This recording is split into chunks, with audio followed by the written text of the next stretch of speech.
চুক্তির শর্ত লঙ্ঘনের অভিযোগে বেসরকারিভাবে পরিচালিত আরও ১৩টি ট্রেনের ইজারা বাতিল হচ্ছে। তবে মামলা থাকায় এ বিষয়ে সিদ্ধান্ত নিতে দেরি হচ্ছে জানিয়েছে রেলওয়ে। এরই মধ্যে লিজ বাতিল হওয়া ২৪ ট্রেনের বিষয়ে নতুন টেন্ডার ডেকেছে মন্ত্রণালয়।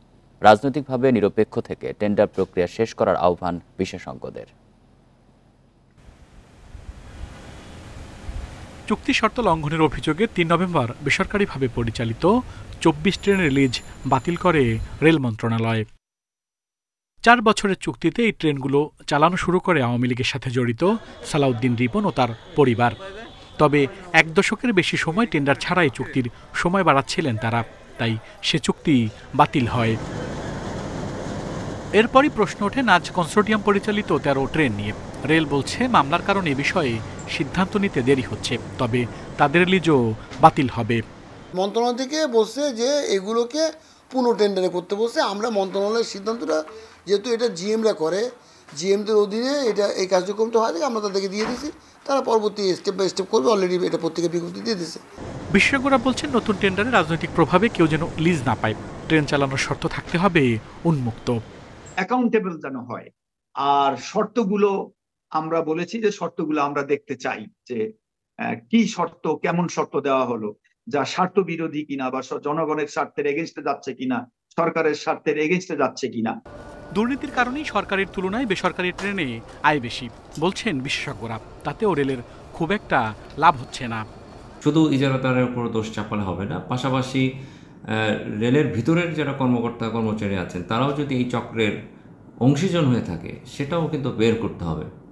এবং আমি বলবো যে ভবিষ্যতে বেসরকারি খাতে রেল দেওয়ার ক্ষেত্রে আমাদের যথেষ্ট সচেতন হতে হবে। জনবল সংকটের কারণ দেখে ১৯৯৭ সালে বেসরকারিভাবে ট্রেন চলাচল শুরু হয়। সব সুবিধা রেলওয়ে দিলেও ভাড়া আদায় করে ইজারাদার প্রতিষ্ঠান। আল আমিন হোসেন, ইন্ডিপেন্ডেন্ট নিউজ, ঢাকা। ফরিদপুর মাগুরা রেলপথ প্রকল্পের মেয়াদ শেষের পথে থাকলেও এখনও শেষ হয়নি জমি অধিগ্রহণের কাজ।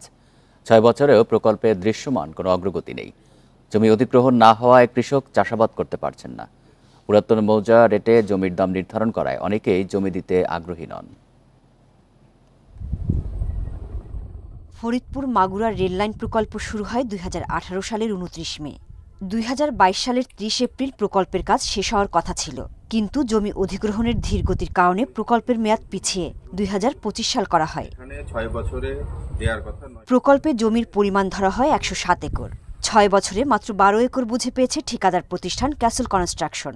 সাবেক এমপি নাবিল আহমেদের এই ঠিকাদার প্রতিষ্ঠানের কাজ সরকার পরিবর্তনের পর অনেকটাই বন্ধ। জমি অধিগ্রহণ না হয় চাষাবাদও করতে পারছে না কৃষক। জমির টাকা কেউ পাইছে, কেউ এখনো পাইনি। তারপরে তো এই দেশে গোলযোগের পরে আবার দেখতেছি কাজ এই আজ করি কাল করি করে তো আর কোনো কাজই দেখতেছি। ৬,০০০ টাকা শতক জমিতে হয় না। আমার পাশে কিনতে গেলে আমাদের এখন লাগতেছে প্রায় ৯০,০০০, ১ লাখ টাকা শতক। এখনো ৯৫ একর জমি অধিগ্রহণের ১০০ কোটি টাকা রয়েছে। জেলা প্রশাসন জানিয়েছে মামলা থাকায় অধিগ্রহণে ধীরগতি হচ্ছে। ক্রাশ প্রোগ্রাম নিয়েছি যাতে এটা খুব অল্প সময়ের মধ্যে আমরা ক্ষতিপূরণটা বুঝিয়ে দিয়ে আমরা এই প্রকল্প পরিচালকের কাছে জমিটা হ্যান্ডওভার করতে পারি। এবং আমরা আশা করছি যে এটা ডিসেম্বরের নাগাদ এটা দৃশ্যমান একটা অগ্রগতি আমরা এটা পরিলক্ষিত হবে। দ্রুত প্রকল্পের কাজ শেষ করার কথা জানান এই কর্মকর্তা। এটা নিয়ে বিভিন্ন দিক আলোচনা হলো, কিছু কেস আছে, সবগুলো কিভাবে সমাধান করা যায় এবং কত দ্রুত এটা পেমেন্ট দেওয়া যায় সেই বিষয় নিয়ে আমরা আলোচনা করেছি। ফরিদপুর মাগুরা রেললাইন নির্মাণ শেষ হলে প্রথমবারের মতো ঢাকার সঙ্গে মাগুরার ট্রেন যোগাযোগ চালু হবে। Independent news. আওয়ামী লীগ সরকারের আমলে গুম ও হত্যায় জড়িতরা আর রাজনীতিতে ফিরতে পারবে না। এর মদতদাতাদেরও বিচারের আওতায় আনা হবে। শুক্রবার বিকেলে জাতীয় জাদুঘরে এক আলোচনা সভায় এসব কথা জানান বক্তারা। গুমের শিকার পরিবারগুলোর বিশেষ ভাতা দাবি করেন ভুক্তভোগীরা। ৫.৫ বছর গুম হয়েছিলেন অন্ধকার কুঠুরিতে। পার্বত্য চট্টগ্রামের আঞ্চলিক রাজনৈতিক দলের সংগঠক মাইকেল চাকমা জানান, ভিন্ন মতের কারণে তাকে তুলে নিয়ে যায় রাষ্ট্রীয় বাহিনী। প্রতিটি সেনা ক্যাম্পে এরকম গোপন আয়না ঘটছিল, যেখানে সেই ৯০ দশকের দিকে লোককে তুলে নিয়ে যতদিন ইচ্ছা ততদিন সেখানে রাখা হতো এবং খুব অমানবিক অবস্থায় গর্তের ভিতরে, মাটির ভিতরে গর্ত করে সেখানে তাদেরকে বন্দি রাখা হতো। এক যুগেরও বেশি সময় স্বামীহারা তাহসিনা রুশদীর সরকারি মদতপুষ্ট বাহিনী গুম করে তার স্বামী বিএনপি নেতা ইলিয়াস আলীকে। আওয়ামী লীগ সরকারের আমলে যত গুম হত্যা হয়েছে বিশেষ আইন করে এর বিচারের দাবি তাহসিনার। সংঘবদ্ধ চক্র কাজ করেছে, সবাইকে পেছনে কারা কারা ছিল, কাদের আদেশে কাদের নির্দেশে কাজগুলো হয়েছে তাদেরকে চিহ্নিত করে একটি দৃষ্টান্তমূলক শাস্তির ব্যবস্থা করা। শুক্রবার রাজধানীতে আলোচনা সভায় বক্তারা গুম হওয়াদের রাষ্ট্রীয় স্বীকৃতি ও ক্ষতিগ্রস্ত পরিবারের ভাতা দেওয়ার দাবি জানান। যারা গুমের ভিকটিম আছেন তাদের জন্য ব্যাংক অ্যাকাউন্ট এবং রাষ্ট্রীয়ভাবে অর্থ সহযোগিতা করার। ভুয়া মুক্তিযোদ্ধার ভাতা যাচ্ছে, গুমের ভিকটিমদের ফ্যামিলিদের কোনো ভাতা যাচ্ছে না। সভায় প্রধান উপদেষ্টার প্রেস সচিব জানান, গুম ও হত্যায় জড়িতদের বিষয়ে তদন্ত কমিশন গঠন করা হয়েছে। জড়িতরা আর রাজনীতিতে ফিরতে পারবে না। গুমে যারা জড়িত ছিল তারা জীবনে পলিটিক্সে ফিরতে পারে নাই, এবং হাসিনার সাথে যারা গুমে জড়িত ছিল তারা জীবনে বাংলাদেশে পলিটিক্সে ফিরতে পারবে না, তাদের জন্য পলিটিক্স হবে না।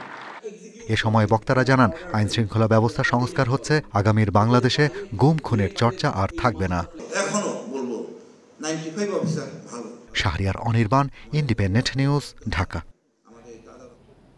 নির্বাচন যত দ্রুত হবে মানুষের কাছে তত এর গ্রহণযোগ্যতা বাড়বে বলে মন্তব্য করেছেন বিএনপি মহাসচিব মির্জা ফখরুল ইসলাম আলমগীর। শুক্রবার রাতে যশোরে জেলা বিএনপির এক আলোচনা সভায় এই মন্তব্য করেন তিনি। মির্জা ফখরুল বলেন, বর্তমান সরকার সংবিধান মেনে গঠন হয়েছে। এ সংক্রান্ত আরও প্রক্রিয়া সম্পন্ন করতে দ্রুত নির্বাচনের প্রয়োজন রয়েছে। বিএনপি মহাসচিব আরও বলেন, মুক্তিযুদ্ধের মাধ্যমে একটি গণতান্ত্রিক মানবিক দেশ চেয়েছিল জনগণ। সেই চেতনাকে ধ্বংস করেছে আওয়ামী লীগ সরকার। তাদের খোলস গণতন্ত্রের হলেও সেই চর্চা দলটির মাঝে ছিল না।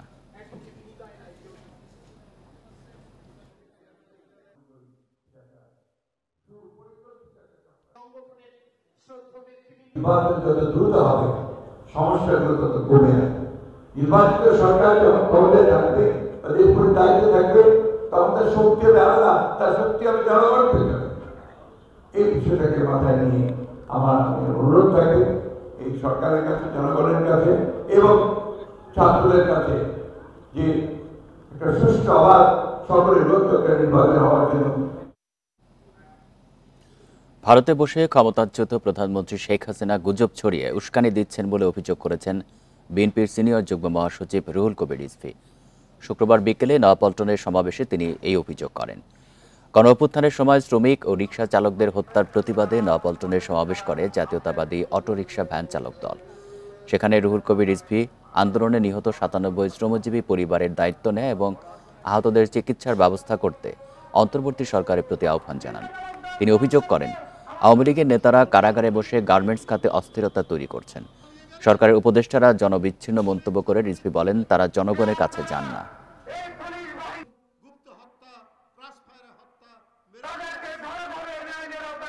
মাঝে মাঝে উনি গুজব ছড়ান, মিথ্যা কথা বলার তো অভ্যেস। ডোনাল্ড ট্রাম্প নাকি বলেছে শেখ হাসিনা এখনো প্রধানমন্ত্রী বাংলাদেশে। এএফপি এটার উপর গবেষণা করেছে না, এই কথা বলেনি। মার্কিন যুক্তরাষ্ট্রের তো বাংলাদেশে আছে, এমবেসি আছে, তারাও তো কেউ বলেনি। কিন্তু এই ডাহা মিথ্যা কথাগুলো তিনি একের পর এক বলে যাচ্ছেন। আওয়ামী লীগকে পুনর্বাসনে যারা পদক্ষেপ নিতে চায় তারাও ফ্যাসিবাদের দোসর বলে মন্তব্য করেছেন গণ অধিকার পরিষদের সভাপতি নুরুল হক নূর। শুক্রবার বিকেলে চট্টগ্রামের লালদিঘি ময়দানে গণসমাবেশে তিনি এই মন্তব্য করেন। নুরুল হক বলেন, আওয়ামী লীগকে পুনর্বাসনের উদ্যোগ নেওয়া হলে প্রয়োজনে আরও একটি বিপ্লব হবে। ছাত্র জনতার রক্তের ওপর দিয়ে সংগঠনটির এদেশে রাজনীতি করার কোনো সুযোগ নেই। আওয়ামী লীগকে নিষিদ্ধ করার দাবিতে বিন্দুমাত্র ছাড় দেওয়া হবে না জানিয়ে নূর আরও বলেন, এই দাবিতে প্রয়োজনে ঢাকায় মহাসমাবেশ করা হবে।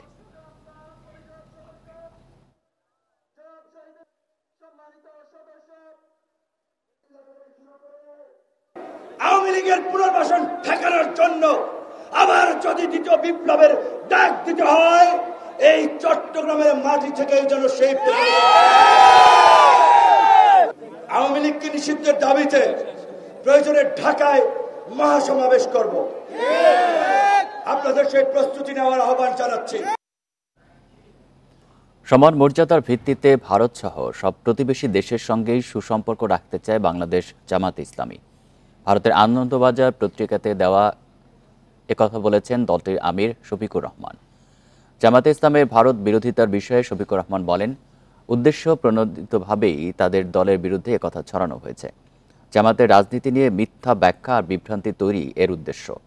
শফিকুর রহমান দাবি করেন, জামাত আধুনিক, উদার এবং গণতান্ত্রিক দল, যার ভিত্তি ইসলামিক আদর্শ। বিশ্বের অন্য কোনো রাজনৈতিক সংস্থায় জামাতের প্রতিনিধিত্ব নেই বলেও জানান তিনি।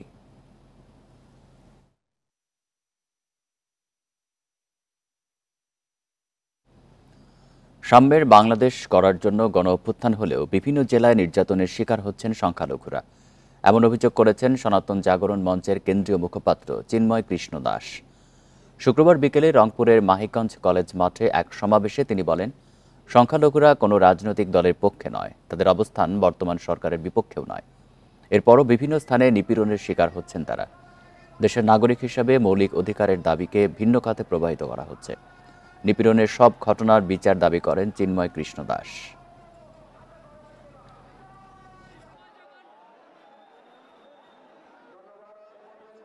আমরা কোন সরকারের বিপক্ষে নই, আমরা কোন সরকারের বা রাজনৈতিক দলের পক্ষেও নই। আমরা গণতন্ত্রে বিশ্বাসী, সম্মান সমতায় বিশ্বাসী, সাংবিধানিক অধিকার পাওয়ার জন্য প্রয়াসী। আমাদের এই মৌলিক দাবিকে ভিন্ন খাতে প্রবাহিত করার প্রচেষ্টা করবেন না। স্বামীকে মৃত দেখিয়ে হত্যা মামলা দায়েরকারী কুলসুম বেগমের জবানবন্দি শেষে কারাগারে পাঠিয়েছে আদালত।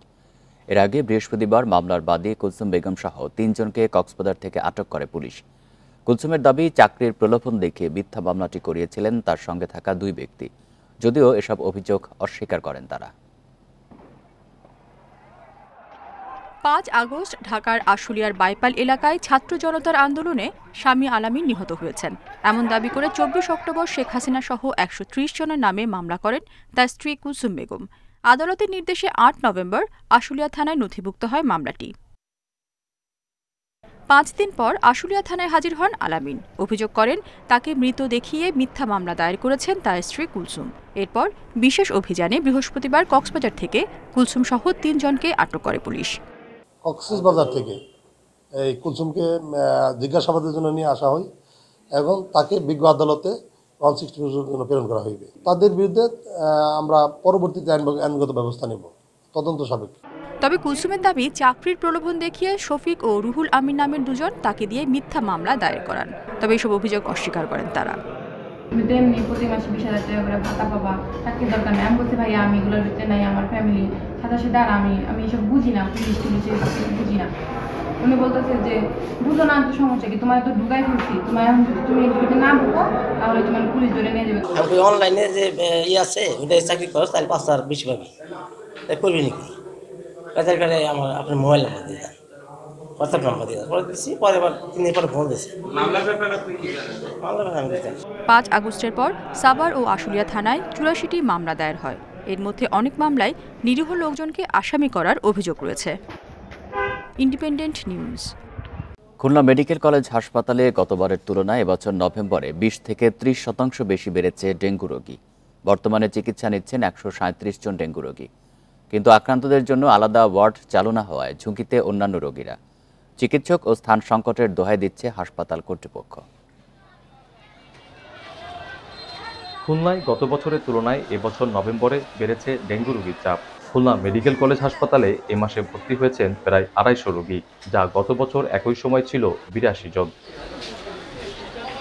রোগীর চাপ বাড়লেও হাসপাতালটিতে চালু করা হয়নি আলাদা ডেঙ্গু ওয়ার্ড। মেডিসিন ওয়ার্ডের 6টি ইউনিটে অন্য রোগীদের সাথেই চলছে আক্রান্তদের চিকিৎসা। ডেঙ্গু রোগী মশার তলে 24 ঘন্টা থাকা লাগবে। ওনারা সব তো এখানে একভাবেই খোলা বেড়ে থাকে। তো ক্যান্সারের রোগী নিয়ে আসছে, আমি মশারি দিয়ে রাখি, কারণ যেহেতু একটা মরণ ব্যাধি রোগ নিয়ে এখানে আসা হয়েছে, তারপরে যদি হয় আবার ডেঙ্গু পেশেন্ট থেকে আরেকটা ডেঙ্গু পেশেন্ট হয়। সুতরাং যারা ডেঙ্গু পেশেন্ট আসে অ্যাটলিস্ট তাদেরকে মশারি দিয়ে প্রোটেক্টেড এরিয়ার ভিতর রাখা উচিত, যারা অন্য জেনারেল যে পেশেন্টগুলো আছে তারা যেন ডেঙ্গু এফেক্টেড না হয়। শয্যা সংকট সহ নানা সমস্যা থাকলেও সুষ্ঠু সেবা দেওয়ার চেষ্টায় চিকিৎসকেরা। নভেম্বরেও ডেঙ্গুর প্রকোপ বাড়ার জন্য অসচেতনতাকে দায়ী করছেন তারা। এখন কিন্তু ডেঙ্গু রোগী শেষের দিকে থাকার কথা ছিল, কিন্তু আমরা দেখছি যে গত অক্টোবর মাসেও গত বছরের থেকে অনেক বেশি রোগী ছিল, প্রায় 20 to 30%। এবছরও কিন্তু সেই নভেম্বর মাসেও আমরা একই চিত্র দেখতে পাচ্ছি। এখন পর্যন্ত আমাদের যেটা ধারণা সেটি হচ্ছে যে মানুষের অসচেতনতাই এর সবথেকে বড় কারণ। এতগুলো ডেঙ্গু রোগী দেওয়ার জন্য আলাদাভাবে সে জায়গাটা নাই। পাশাপাশি ডেঙ্গু রোগী ম্যানেজমেন্ট করার জন্য যে লোকবল, স্পেশালি ডিউটি ডক্টর, নার্স এবং আনুষঙ্গিক যারা সার্ভিস প্রোভাইডার আছে, যেমন ওয়ার্ড বয়, সিস্টার, ক্লিনার, এগুলোর অপ্রতুলতা আছে। ডেঙ্গু আক্রান্ত হয়ে এবছর খুলনা মেডিকেল কলেজ হাসপাতালে মৃত্যু হয়েছে 13 জনের। এ পর্যন্ত চিকিৎসা নিয়েছেন 978 জন ডেঙ্গু রোগী। অভিজিৎ পাল, ইন্ডিপেন্ডেন্ট নিউজ, খুলনা। যশোরের ঝিকরগাছা থানায় হত্যা, ধর্ষণ সহ 17টি মামলার আসামি অফি ইসলাম প্রান্ত একের পর এক মামলার পরও জামিনে বেরিয়ে চালাচ্ছেন বেপরোয়া কর্মকাণ্ড। সম্প্রতি হামলা করেন ইন্ডিপেন্ডেন্ট টেলিভিশনের সাংবাদিক জিয়াউল হক এবং ভিডিওগ্রাফার শরীফ খানের ওপরও। অভি ইসলাম প্রান্ত, বয়স 26 বছর। যশোর শহর থেকে সীমান্ত এলাকায় কিশোর গ্যাং গড়ে তোলার অভিযোগ আছে তার বিরুদ্ধে। গত 12 বছরে হত্যা, ধর্ষণ, চাঁদাবাজি সহ তার বিরুদ্ধে 17টি মামলা হয়েছে ঝিকরগাছা থানায়। একের পর এক মামলায় জড়িয়েও বেপরোয়া প্রান্ত, থেমে নেই চাঁদাবাজি সহ সন্ত্রাসী কর্মকাণ্ডের অভিযোগ। সম্প্রতি ঝিকরগাছার কৃষ্ণনগরে সংবাদ সংগ্রহ করার সময় ইন্ডিপেন্ডেন্ট টিভির সাংবাদিক জিয়াউল হক এবং ভিডিওগ্রাফার শরীফ খানের উপর হামলা করেন প্রান্ত। তার এমন মনোভাবের পেছনে রাজনৈতিক প্রশ্রয় দেখছেন নাগরিক সংগঠনের নেতারা। যতদিন পর্যন্ত এই সন্ত্রাসীদের রাজনৈতিক আশ্রয় প্রশ্রয় বন্ধ না হবে, ততদিন পর্যন্ত সমাজে সে সাংবাদিক হোক, সাধারণ মানুষ হোক বা বিরোধী পক্ষীয় রাজনৈতিক লোক হোক, কেউই সুস্থভাবে স্বাভাবিকভাবে জীবনযাপন করতে পারবে না।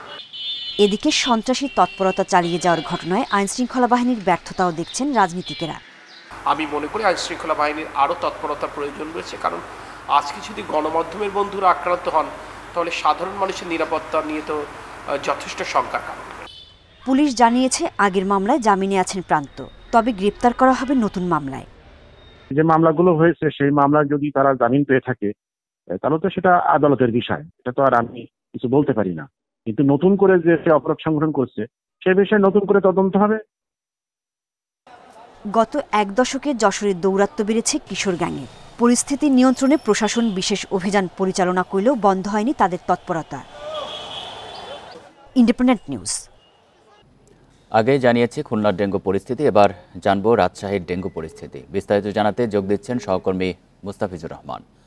মুস্তাফিজ, রাজশাহীতে এখন ডেঙ্গুর প্রকোপ আছে কিনা, আর মশা নিধনে সিটি কর্পোরেশনের ওষুধ সংকটের কি সমাধান হয়েছে?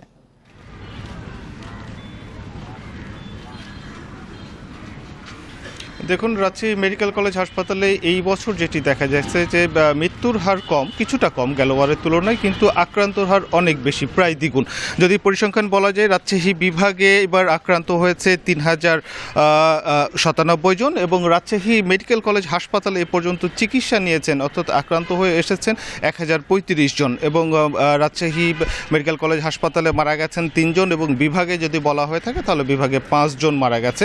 এবং রাজশাহী মেডিকেল কলেজ হাসপাতালে এখন পর্যন্ত ভর্তি হয়েছেন গেল 24 ঘন্টায় যদি বলা হয়ে থাকে, চিকিৎসা নিচ্ছেন 70 জন রোগী রয়েছেন। তবে যদিও এখানে একটি স্পেশালাইজড ওয়ার্ড রয়েছে ডেঙ্গু রোগীদের জন্য, কিন্তু যদিও সেটি প্রয়োজনের তুলনায় খুব একটা কাজে আসছে না, কারণ অনেকেই আমরা দেখেছি যে বেড না পেয়ে তারা মেঝেতেও কিন্তু থেকে চিকিৎসা নিয়েছেন। এই যখন রাজশাহী মেডিকেলের হাসপাতালের অবস্থা, তখন বাইরের অবস্থা অর্থাৎ সিটি কর্পোরেশনের অবস্থা যদি বলা হয়ে থাকে, রাজশাহী নগরী যে 30টি ওয়ার্ড রয়েছে, 30টি ওয়ার্ডে কিন্তু মশার উপদ্রবে এক কথায় যদি বলা হয়ে থাকে তাহলে অতিষ্ঠ নগরবাসী। কেননা এখন আমরা দেখেছিলাম যে এর আগে সিটি কর্পোরেশনের যিনি প্রধান প্রশাসক আছেন তিনি কিন্তু বলেছিলেন যে 5 আগস্ট এবং এর পরবর্তীতে ওষুধের কিছু স্বল্পতা রয়েছে। সেই সাথে সিটি কর্পোরেশনের যে 30টি ওয়ার্ডে যেহেতু জনপ্রতিনিধি শূন্য প্রত্যেকটি ওয়ার্ডগুলো, এখন যে ওয়ার্ড সচিব রয়েছেন তাদের নেতৃত্বেই কিন্তু এই ওয়ার্ডের কার্যক্রমগুলো পরিচালিত হচ্ছে।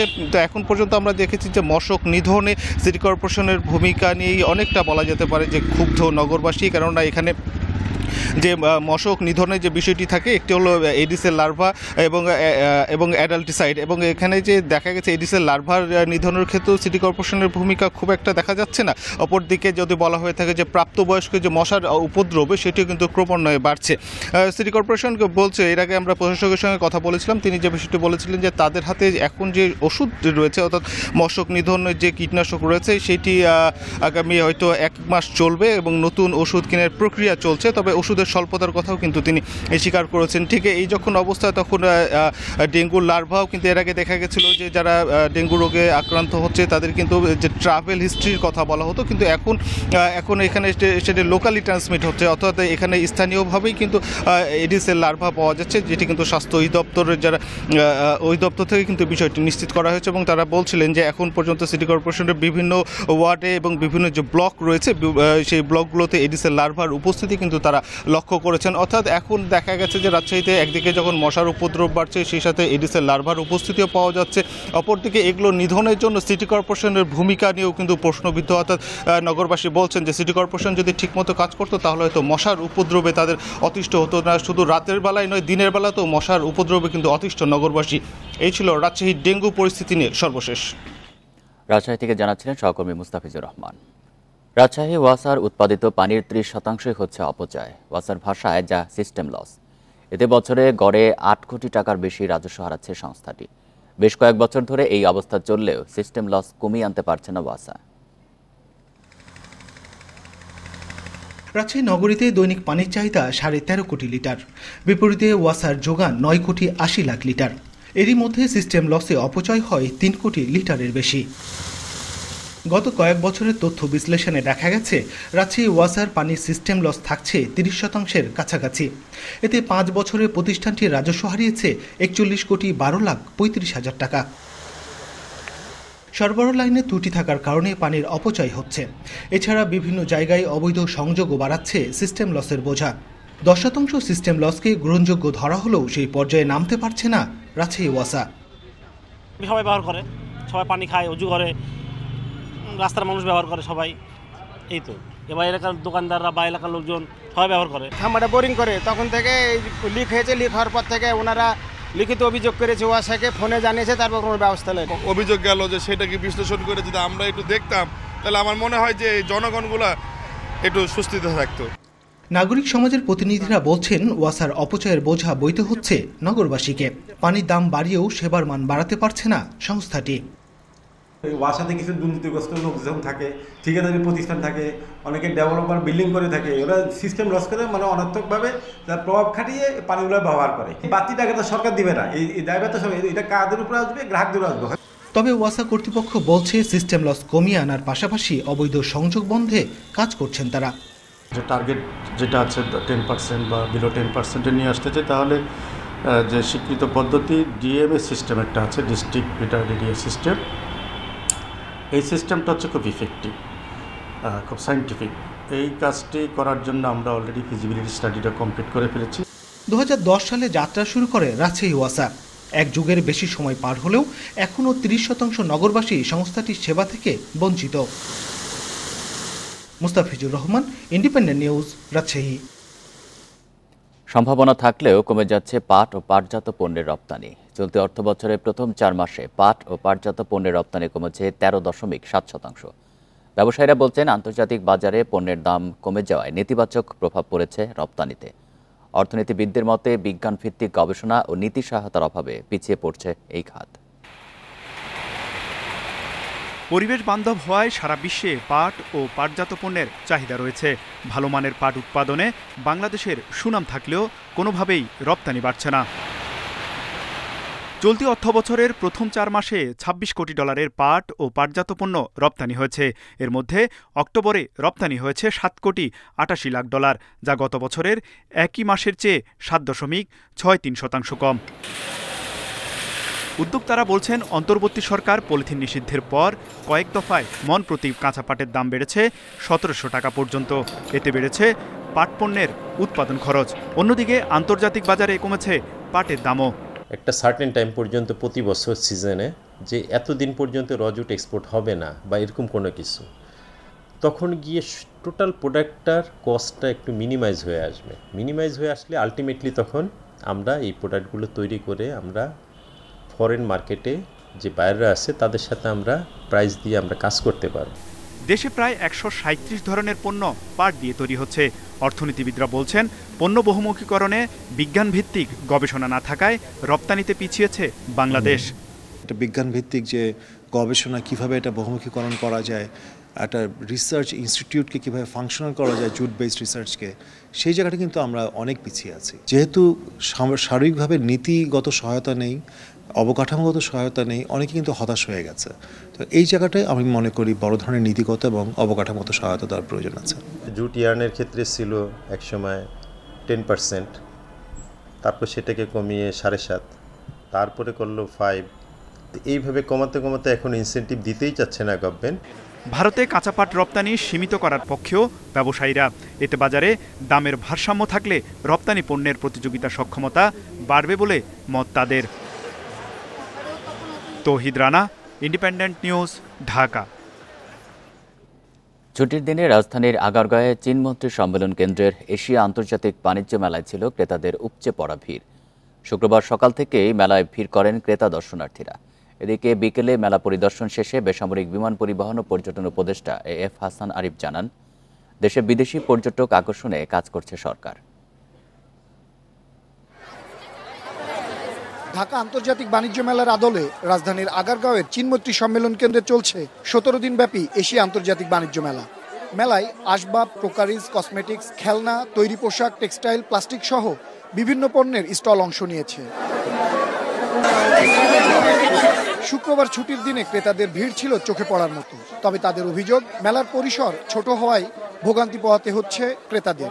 ভিড়ের কারণে আমরা ভালো মতো হাঁটাচলা করতে পারতেছি না, দেন হইতেছে আমাদের খুবই অস্বস্তি ফিল হইতেছে। এটা তো আইসা অনেক ভিড়াভিড়ে আমরা কেনাকাটা কিছু করতে পারিনি। এত অল্প পরিসরে এত বেশি মানুষের জন্য কোনো একটা স্টলে যে আমরা ভালোভাবে দেখতে পাচ্ছি না। কিছুদিন বাড়ালে তো ভালো হতো, ওর যদি এই স্টার্টিংটা একটু 10 দিন পরে আরম্ভ করতো তাহলে ওরও ভালো হতো। আগের থেকে অনেক রেসপন্স ভালো। ওই আপনার পূর্বাঞ্চলে যে বাণিজ্য মেলাটা হয় সেটার থেকে অনেক বেটার। এশিয়া আন্তর্জাতিক বাণিজ্য মেলার নামকরণ করায় যে মানুষ উপচে পড়েছে, এই জন্য মানে মনে করছে তারা ওই পূর্বের স্বাদটা পেল।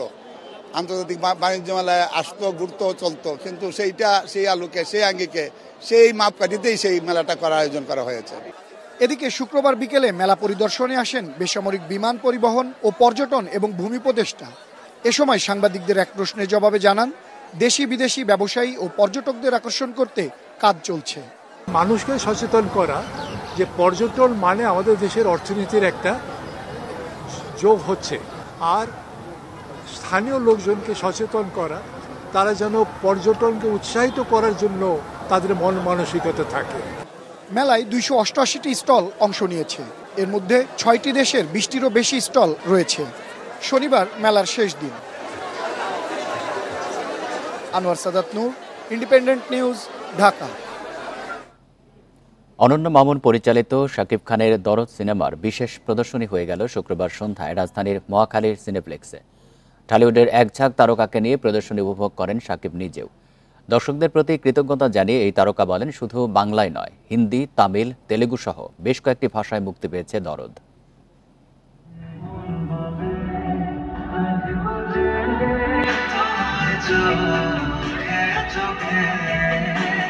রোমান্টিক থ্রিলার গল্প নিয়ে যৌথ প্রযোজনার সিনেমা দরদ দেশের 84টি প্রেক্ষাগৃহ সহ ভারতের বেশ কয়েকটি রাজ্যে মুক্তি পায় 15ই নভেম্বর। ছাত্র জনতার অভ্যুত্থানের পর বেশ বড় পরিসরে মুক্তি পেল সিনেমাটি। শুক্রবার রাজধানীর মহাখালী সিনেপ্লেক্সে ঢালিউডের এক ঝাঁক তারকা সহ বিশেষ প্রদর্শনী উপভোগ করেন শাকিব খান। প্রদর্শনী শেষে নিজেদের অনুভূতি প্রকাশ করেন তারকারা। শাকিব খানই পারে, উনি পারে একসাথে সব তারকাদের নিয়ে তার সিনেমাটা দেখা, এটা আমার জন্য খুব বড় একটা ব্যাপার, আর আমার খুবই ভালো লাগছে। আমার মনকে ছুঁয়ে গেছে এবং আই থিঙ্ক অনন্য মামুনের এটা one of the best work, one of the best film he has made. এ সময় দর্শকদের প্রতি কৃতজ্ঞতা জানিয়ে শাকিব খান বলেন, শুধু বাংলায় নয়, হিন্দি, তামিল, তেলেগু সহ বেশ কয়েকটি ভাষায় মুক্তি পেয়েছে দরদ। পরিচালক অনন্য মামুন মনে করেন, সিনেমার গল্প দর্শকের মন জয় করবে। আমার দেশের মানুষ আমার দেশের সিনেমাকে সত্যি অনেক ভালোবাসে। আমার দেশের মানুষ আমাকে অনেক ভালোবাসে, আমার দেশের সিনেমাকে ভালোবাসে। এই ছবিটা যদি এই সেল দেয়, কোনোভাবেই এটা ব্যবসায়িকভাবে ব্যর্থ হয়েছে এটা বলার কোনো অবকাশই নেই। সেকেন্ড থিংস হচ্ছে ফেস্টিভ্যালের বাইরে কোনো ছবি ফেস্টিভ্যালের সেল রিপোর্টের সাথে এই ছবির সেল রিপোর্ট মিলায় কোনো লাভ হবে না। এদিকে সিনেমায় শাকিবের অভিনয়ের প্রশংসা করেছেন ভক্তরা। তার স্মার্টনেস, তার অল পারফরমেন্স বিউটিফুল, খুব ভালো লেগেছে। শাকিব খানকে তো তুফানে অনেক ভালো লেগেছিল অ্যাকশন ধর্মী ফিল্মে, তো এবার রোমান্টিক সিনেমায়ও উনাকে মানে ফাটিয়ে দিয়েছেন উনি। দরদ সিনেমায় শাকিব খানের সঙ্গে জুটি বেঁধে অভিনয় করেছেন বলিউডের সোনাল চৌহান। সিনেমাটির শুটিং হয়েছে ভারতের বারাণসী ও এলাহাবাদে। Anwar Sadat Noor, independent news, Dhaka. Friday movie night নামে সাথী নির্মাতাদের স্বল্পদৈর্ঘ্য চলচ্চিত্র দেখানো হলো সোহরাওয়ার্দী উদ্যানে মুক্ত মঞ্চে। সরকারের সহযোগিতা পেলে এমন প্রদর্শনী সারা দেশের শিল্পকলা একাডেমির অডিটোরিয়ামে প্রচারের আশা নির্মাতাদের। আয়োজকেরা এখন থেকে প্রতি মাসের শেষ সপ্তাহে এমন আয়োজনের প্রস্তুতি নিচ্ছেন। দ্বিতীয়বারের মতো মুক্তমঞ্চে বাংলাদেশের প্রতিশ্রুতিশীল নির্মাতাদের নির্মিত 10টি স্বল্পদৈর্ঘ্য এবং একটি পূর্ণদৈর্ঘ্য চলচ্চিত্র প্রদর্শিত হলো। ভেন্যুটি বিনামূল্যে দেয় শিল্পকলা একাডেমি। এই আয়োজনে বাইরে থেকে কোনো সহযোগিতা নেওয়া হয়নি। ছবি দেখতে দর্শকদেরও অর্থ খরচ করতে হয়নি। আমার বন্ধু এখানে থাকে, তো তার সাথে আসা আর কি। এখানে অনেকে আসছে ঘুরতে, অনেকে ঘুরতে এসে দেখে হইতেছে মুক্তমঞ্চে একটা অনুষ্ঠান। শর্ট ফিল্ম যেভাবে এখন ডেভেলপ করতেছে, বাংলাদেশের অনেক মুভি কিন্তু এখন দেশের বাইরে ফেস্টিভ্যালগুলোতে যাচ্ছে। তো এই জায়গাগুলো যদি দেখানোর ওরা যদি জায়গা না পায়, তাহলে কিন্তু ওই আগ্রহটা পাবে না। বাংলাদেশ শিল্পকলা একাডেমিতে চলচ্চিত্র বিষয়ক একটি পূর্ণাঙ্গ বিভাগ প্রতিষ্ঠার দাবি করেন নির্মাতারা। শিল্পকলা একাডেমি চলচ্চিত্রের জন্য আলাদা একটি বিভাগ প্রতিষ্ঠা করেন, কারণ আমরা জানি যে বাংলাদেশের শিল্পকলা একাডেমির একমাত্র ইনফ্রাস্ট্রাকচার আছে যারা 64 জেলায় তাদের নিজস্ব অডিটোরিয়াম আছে। লোকজন সামনে দিয়ে হাঁটছে, এদেরকে যদি কন্ট্রোল করা যেত তো তাহলে খুব ভালো হতো। গণ অভ্যুত্থানের পর ফ্যাসিস্ট বয়ানের বিপরীতে গণমানুষের বয়ান এবং মুক্ত পরিবেশ তৈরিতে এমন প্রদর্শনী কাজে লাগবে বলে জানান স্বাধীন চলচ্চিত্র নির্মাতারা। এত সুন্দর একটা অডিটোরিয়াম, শিল্পকলা এটা পড়ে আছে, এটা কিন্তু কোনো মানে আসলে উদ্যোগটা নাই। সেই উদ্যোগটা আমরা একটু নেওয়ার চেষ্টা করলাম, যে আসলে এরকম জায়গা দেখেন আপনার হাজার হাজার লোক সিনেমা দেখার জন্য আসে, ভালো একটা প্রজেকশন সিস্টেমের দরকার। সেগুলো আসলে কোনো রকমে আমাদের যতটুকু কুল হয় সেভাবে আমরা একটা অ্যারেঞ্জমেন্ট করেছি। খোলা আকাশের নিচে এমন আয়োজনকে আরও দর্শক বান্ধব করতে মুক্তমঞ্চের আধুনিকায়নের দাবি সাধারণ দর্শকদের। Arafatur Rahman, independent news, Dhaka. শীত যত এগিয়ে আসছে, ব্যস্ততা বাড়ছে সাভারের বিরুলিয়ায় গোলাপ গ্রামের চাষিদের। সারা বছর চাহিদা থাকলেও বিজয় দিবস সহ বিভিন্ন দিবসকে কেন্দ্র করে এই মৌসুমে তা বেড়ে যায় কয়েক গুণ। শাহবাগ সহ দেশের নানা প্রান্তে পৌঁছে যাবে এখানকার গোলাপ। গেল বছর রোগবালাইয়ের কারণে ক্ষতি হলেও এবার পরিস্থিতি অনেকটাই অনুকূলে, তাই লাভের আশা ফুল চাষিদের। সাভারের বিরুলিয়ার গোলাপ গ্রামের চাষিরা দিনরাত ব্যস্ত বাগান পরিচর্যায়। 16 ডিসেম্বর বিজয় দিবস, এরপর একে একে ইংরেজি নববর্ষ, বিশ্ব ভালোবাসা দিবস আর আন্তর্জাতিক মাতৃভাষা দিবস। এসব দিবস ঘিরে ফুলের চাহিদা বেড়ে যায় কয়েক গুণ। চাষিরা বলছেন কিছুদিনের মধ্যেই বাগানগুলো ভরে উঠবে ফুলে ফুলে। গেল বছর রোগবালাই বেশি থাকলেও এবার কম, পাশাপাশি আবহাওয়া ভালো, তাই এই মৌসুমে লাভের আশা করছেন বাগানীরা। জানুয়ারি মাস, 14 ফেব্রুয়ারি, 26 মার্চ থেকে বিক্রি করি। আমরা শাহবাগ লয়ে যাই, কি আগারগাঁও লয়ে যাই। যেমন গত বছর আমরা যে পরিমাণ টাকা খরচ করছি, অসুখ লেগে গেছিল, অসুখের কারণে মানে ওই টাকাটা ওইটা আসে নাই। এই বছর আশায় আছি, দেখি আল্লাহ কি করে, এখন পরিচর্যা চলছে। বিরুলিয়ার গোলাপ গ্রামে এবার 230 হেক্টর জমিতে ফুলের চাষ হয়েছে। অতিরিক্ত কুয়াশা ও রোগবালাই থেকে বাগান রক্ষায় বিভিন্ন পরামর্শ দিচ্ছে কৃষি বিভাগ। কুয়াশা হওয়ার কারণে আমরা অনেক সময় এইখানে হচ্ছে যে ছত্রাকনাশক এবং কীটনাশক এটি আমরা গোলাপের চাষিদেরকে দিতে বলি, এবং এটি অন্ততপক্ষে 7 থেকে 10 দিন পরে 2 বার হচ্ছে যে আমরা দিতে বলি। এতে করে হচ্ছে যে গোলাপ যেমন হচ্ছে যে ভালো থাকবে, তেমনি হচ্ছে যে এটি মারা যাওয়া থেকে রক্ষা পাবে। সারা দেশে গোলাপের চাহিদার সিংহভাগই পূরণ হয় বিরুলিয়ার গোলাপ গ্রাম থেকে। Independent news. এই ছিল এখনকার সংবাদে। ইন্ডিপেন্ডেন্ট টেলিভিশনের সব খবরের আরো বিস্তারিত জানতে চোখ রাখুন ফেসবুক, এক্স এবং ইউটিউবে। ধন্যবাদ সবাইকে।